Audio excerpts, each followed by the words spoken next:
Welcome to In Conversation with David Frum. I'm Sean Speer, the editor-at-large at The Hub. I'm honored to be back in conversation with David Frum for another installment of our bi-weekly video and podcast series on the key issues concerning Canadian policy and politics. In today's conversation, we'll cover the fallout from last week's U.S. presidential debate, including the big question on my mind: why is American political leadership so old? We'll also discuss the Trudeau government's latest scandal concerning reports that the Minister of National Defense interfered in military operations to prioritize rescuing Afghan Sikhs over Canadians during the withdrawal from Afghanistan in August 2021. David, thanks as always for joining us. Thank you. And I wonder if I can make a brief commercial. I am coming to you from the Picton branch of the Prince Edward County Library System, and I'm very grateful to them. I'm doing a fundraiser for the library system on August 8th, and there will be tickets available soon. So this is what it buys. So thank you.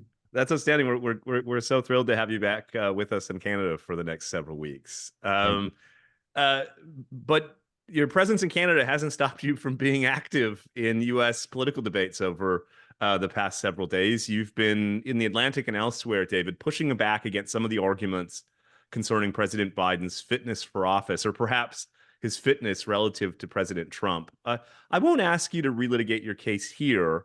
In some ways, I'm more interested to get your thoughts on why the two presidential nominees in this cycle are senior citizens. What are the factors that have led to a 78-year-old and an 81-year-old running to be the American president? Is it facetious to say that I blame the end of smoking? A generation ago, we had this product that was very unhealthy, but did optimize your mental performance in your 50s and 60s, and then, sadly for your loved ones, remove you from the scene before you were 70. And so you didn't have a lot of 80-something politicians in the days of smoking, and now smoking is over and you do. It's an especial issue in the Democratic Party, and I think there is a broader cultural explanation here, which is the senior leadership of the Democratic Party come from a generation ago or 2 generations ago when it was a very different kind of party. The newer Democratic Party is more multi-ethnic, more ideologically progressive, and less nationally electable. And so what happened in 2020, and the reason Joe Biden is the president and the head of the ticket, was the Democrats reviewed all their younger candidates and found that every one of them had a big gap in their electability. And the one person who harkened back to the days when Democrats could elect people nationally was Biden. And so when I push back on some of these arguments, I'm not arguing that Biden did well or that he isn't facing some kind of age-related or something else related performance problem. That's obviously true. But my worry is that this idea that they can, like a hockey coach, pull people off the line and send new people in the line and no one notices, the couple of seconds of interval, I think that's a mistake. That what is being recommended to the Democrats now is a formula for a massive internal bloodbath over issues of race, sex, ideology. If Biden were to step down, Kamala Harris would be the most immediately evident person to replace him. And Democrats will quickly discover that she's got, I don't make these criticisms about her as a leader or as a person, but they're going to rapidly discover that she has severe electoral handicaps. And they're going to then look elsewhere. And then the people who like Kamala Harris are going to say, what do you mean you're passing over the first Black female vice president of the United States just because she polls badly in order to install who? A younger version of Joe Biden? We don't think so. And that debate is going to get very rancorous very fast. David, you focused on the internal politics of the Democratic Party, but it seems to me that the U.S. is an outlier more broadly. Here in Canada, the average age of the 3 major federal party leaders is 47. British Prime Minister Rishi Sunak is 44. His Labour opponent is 61. French President Emmanuel Macron is 46. His chief rival, Marine Le Pen, is 55. The list goes on. What do you think explains America's divergence? Is there something unique about its political system that has produced such old political leaders? Well, I can speculate a lot. I think it's striking that the countries you mentioned all have populations that are much older than the American population, or are older on average than the American population. The American population, which is more youthful, is generating these old leaders. You see it strikingly in the Senate, where leaders are aging. It may reflect. I know what it causes, which is a lot of the culture wars are about the country as it used to be and not the country as it is. But I think very much on the Democratic Party side, that what drives it is they are looking for leaders who are more comfortable and more familiar to where the electorate is, and the younger leaders just aren't. And that's going to be, if Biden does depart between now and Election Day, and the Democrats have to replace him, they're going to find it very difficult to pick an Andy Beshear, the governor of Kentucky, or one of the Michael Bennet, the senator from Colorado, or Roy Cooper, the governor of North Carolina. They're going to find it difficult to do that, and they're going to be pushed toward people who are going to be a lot less electable.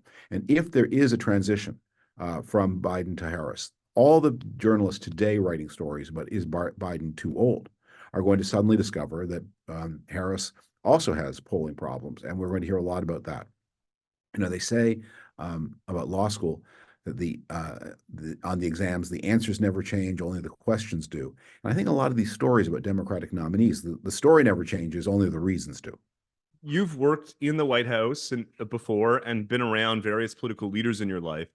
Do you think there's an optimal age for political leadership, an age that matches experience and wisdom with cognition and stamina? I don't think you can make generalizations. The samples are too small. It is a taxing, killing job. And I think one of the reasons that presidents have so often done so badly in their first debates, and let's bracket Biden, but I remember just searingly the George Bush debate of 2004. There were two against John Kerry. And the first one, it was like a program that couldn't load. And he was 58. And it was so bad that somebody made an ad suggesting that George Bush, age 58, was suffering from pre-senile dementia because they contrasted his performance when he was running for governor in 1994 to his performance just 10 years later. The cognitive load is intense. The stress is intense. You see how rapidly they age. It's hard to make a generalization about what is the optimal age, and of course, men and women have different age cycles. A woman in her late 70s is a much younger person than a man in his late 70s, typically. And of course, a lot depends on how well you've taken care of yourself. Mitt Romney, who never smoked, never drank, always exercised, looks more fit at the same age than Donald Trump does. Well, just incidentally, I said the same thing to you this week. You're celebrating your 64th birthday, and I regret that you're. Rather clearly replied that you remind me there are three ages of man: youth, middle age, and you look marvelous. Right? And whenever you get a compliment now, I think, aha, entered the "you look marvelous" years. I just want to stay on this topic a bit longer before we shift to the explosive reports about Canada's withdrawal from Afghanistan. You'll know, and no doubt our listeners and readers will know, that Canadian politics over the past several months has really been focused on what Prime Minister Trudeau refers to as generational fairness, particularly as it relates to housing. Talk a bit about the rise of a generational or intergenerational fissure within our politics and the extent to which the age of American political leadership may risk exacerbating that fissure within American society. I think when Trudeau talks about it that way, that is a very provocative way to deal with other kinds of failures. It suggests that the reason that we are disappointing the young is because we've over rewarded the old. And that's, you expect that each generation of retirees lives better than the generation before. Progress is to be acclaimed. It's not because the old have too much that Canada especially is failing to build enough houses. What's supposed to happen? The old are supposed to die and leave their houses open, or they're supposed to vacate and move into old age homes. That when they're still fit and active into their 60s, 70s, and 80s. The answer is Canada needs to build more housing, and it needs to ask the questions: why is it not doing so? If Canada is if the jobs don't pay enough that young families can afford to get married and have children, why not? It's not because the old had too many children that the young are having too few. So I think what Trudeau is engaged in is the familiar game at which he's a master of taking something that is arguably your fault and finding someone who can't talk back and making it their fault. What do you think the significance could be, David, of President Trump choosing Ohio Senator J.D. Vance as his running mate in terms of its generational implications for American politics? I'm quite skeptical that he will choose J.D. Vance. Now, I may be wrong, but my guess is that after his Pence experience, that Trump is looking at a vice president for an absolute human zero. And while J.D. Vance is a person of very low character, he's a person also of very high intellect and very aggressive ambition. Now, Vance is backed by some of the biggest money in the Republican Party. And so Trump may be hoping if he picks Vance, he can tap into the Peter Thiel network, for whom Vance is kind of a front man. But he will have to worry that the moment his back is turned, Vance will begin scheming against him, and that he will be suddenly subject to many of the same stories that President Biden is now subject to. I'm guessing that Trump picks a Tim Scott, someone who's more subservient, and who doesn't look like a plausible alternative to him. I want to turn now to the report out of the Globe and Mail this week that during the withdrawal from Afghanistan in August 2021, the Trudeau government's then Defense Minister Harjit Sajjan instructed the military to prioritize the evacuation of a group of Afghan Sikhs and Hindus instead of Canadians and Afghans who had supported Canada's military mission. The implicit allegation is that Sajjan was responsive to domestic Sikh groups, and in a way, domestic political considerations came to trump military processes and even the safety of Canadian citizens. What's your reaction to this evolving story? Well, the story is so explosive that it's really important that we not get ahead of what is known. I mean, our thoughts can race, but our tongue should lag a little bit. I want to read this story in conjunction with another story that is breaking just as you and I speak, which is that the Trudeau government has begun processing 5 deportations of senior figures in the Iranian regime who got residency status in Canada. You think, well, that's sort of a good news story, except it's in the high double digits. The 5 deportations are on a denominator of maybe 85 or more senior figures in the Iranian regime who have been granted residence in Canada. How did that happen? And I think this goes to an issue that you and I have spoken about before, that for Canadian governments generally, for Liberal governments more, and for this government more than any, there's no such thing as national security policy. There is only domestic politics, and that is always cast in ethnic terms. And the Canadian system is just very permeable to diaspora pressures. It refuses to take it seriously. Justin Trudeau saw some early advantages in opening up the system that way to those kinds of pressures, and now the cost is being revealed. And the cost, if these latest allegations of Afghanistan are confirmed, is as grave as any scandal in Canadian history. Yeah, to that point, what's particularly shocking about these allegations is that Sajjan's interference occurred in the midst of a federal election campaign in which he was seeking re-election in a riding with a considerable number of members of the Sikh diaspora. To that point, what does this all say about the influence of diaspora politics in Canada, and what can we do to restore a politics and a governance rooted in Canadian national interests? Well, look, there's a technical problem and a cultural problem. The technical problem is Canada doesn't take national security seriously, that the military, the security services are weak, they're underfunded, and the Prime Minister is very well positioned to ignore their comments when he doesn't want to hear them, which Justin Trudeau has often not wanted to do, whether it's about Chinese electoral interference or about Sikh terrorist groups fundraising in Canada and provoking the ire of the Indian government to the point where it carries out this absolutely heinous and unacceptable assassination on Canadian soil because it can't get the attention of the Canadian government. But there's a cultural problem, which is when you advertise yourself as a post-national society, when you say that when you dismantle all the history, when you topple the statues of all the founders of the country, when you pass a resolution through Parliament accusing the nation of genocide and suggesting that everyone who lived 5 minutes before the present group of leaders was a damnable bigot, racist, sexist, completely unworthy person. You don't have any cultural resources that when you bring people into the country and say, this is what it means to be Canadian. Why should, if it's true that a defense minister seeking Sikh votes put the lives of foreign Sikhs ahead of Canadians, some of whom, by the way, are also Sikh. Of course. Why is that bad? Why is that bad? That you need the explanations of why it's bad. I mean, it have to be more than, well, one group of people paid the taxes and another group didn't, because then it would just, well, why didn't we send them an invoice for the rescue services provided by the Canadian military? That it's bad because we have a feeling that national citizenship implies some community of claims, each upon the other, that are supreme. Where do those claims come from? They have to begin with a common national identity. And when you have dismantled that, um, I think many people in and around this present government are genuinely baffled. I mean, they can see now, oh, this is embarrassing, but in advance would have been baffled by the arguments against it, which is, well, why not rescue as many people as we can? And these people are easier to rescue, or they're in some way in greater danger than other people to whom we happen to be tied merely by the coincidence of a passport.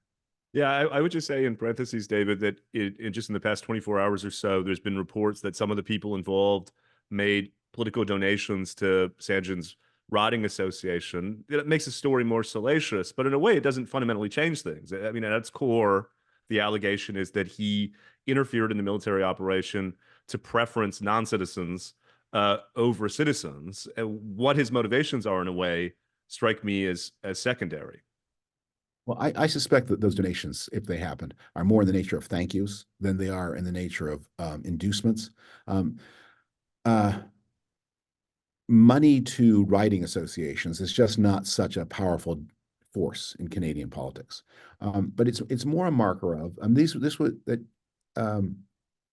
and this was that he just didn't have a strong sense of how shockingly wrong this was, because he didn't because he lived in a political community. And I'm not talking about the ethnic one. I'm talking Yes. about the Justin Trudeau cabinet, where it just wasn't obvious to people before the decision was made why it was so wrong, because they have dismantled every argument as to why it would be wrong. If you can't name your streets for the heroes of your country's past, if you think the first prime minister was a criminal and basically all the prime ministers after him until you were criminals too, and if you think your country is basically no different from the genocidal regimes of Cambodia or Nazi Germany, and you get that resolution through Parliament, why on earth should anyone respect this tie of nationality? What is it about this that is compelling, other than, well, they're just customers. They pay the taxes, so they first claim on the services. Well, but if we we'd all understand if Walmart were at the airport and they had a lot of bottled water, and people with Walmart customer cards couldn't get the water and other people needed it. Well, why not get the water to the people who are nearest at hand? But the passport is something more than a Walmart loyalty card. But I'm not sure that to the people around Justin Trudeau it is. It's just, okay, you pay for the services, you have first dibs, but it's nothing special. Ton of insight there, David. Next week, as many of our listeners and viewers will know, NATO is meeting in Washington. At what point do you think this kind of unseriousness on defense and security issues isolates Canada in a way that's really detrimental to our interests? Well, about 25 years ago. I think it's been true for a long time that Canada has been not a voice to be taken seriously in the top councils. And the Americans have often, for economic reasons, brought Canada in. You'll remember the G7 is the G7 and not the G5, because the United States insisted that when the first meeting of what became the G7 was organized in the middle 1970s, the French wanted to invite themselves, of course. It was a French idea to bring the United States and Great Britain and France and Japan and Germany, West Germany, together. And the Canadians got very upset.